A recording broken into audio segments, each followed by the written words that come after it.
Сәлеметсіздер ме? Бұл бейнеде мен сіздерге Wi-Fi желісі арқылы жылдамдықты арттыру үшін Сапа плюс бағдарламасы бойынша қосымша роутерді қалай орнату керектігін көрсетемін. Бұл 2.4 ГГц диапазоны бар біздің негізгі роутер. Енді Wi-Fi желісі арқылы интернет жылдамдығын тексеріп көрейік.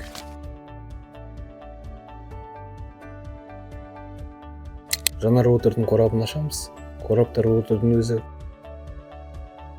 қуат адаптері, желілік кабель және нұсқаулар кіреді. Роутерға қуаттандырғышты қосамыз. Әрі қарай желілік кабельді пайдаланып, біз қосымша роутерді лампір порты арқылы негізгі роутерға қосамыз. Содан кейін біз телефон арқылы Wi-Fi параметрлерін өтіп, Wi-Fi желісін анықтау үшін роутерді аударып, сол желіде желінің атауы көрсетіледі. Осы Wi-Fi желісіне қосылыңыз, авторизация терезесі ашылады. Содан кейін лицензиялық келісімді оқып қабылдау керек. Содан кейін Wi-Fi желісін жасау түймесін таңдаңыз. Содан кейін DCI-HP интернетке кіру режимін таңдаңыз.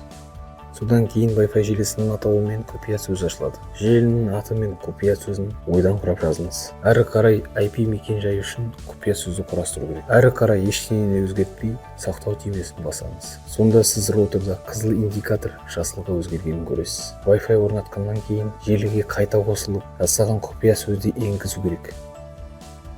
Содан кейін біз спид тестке интернет жылдамдығын тексереміз.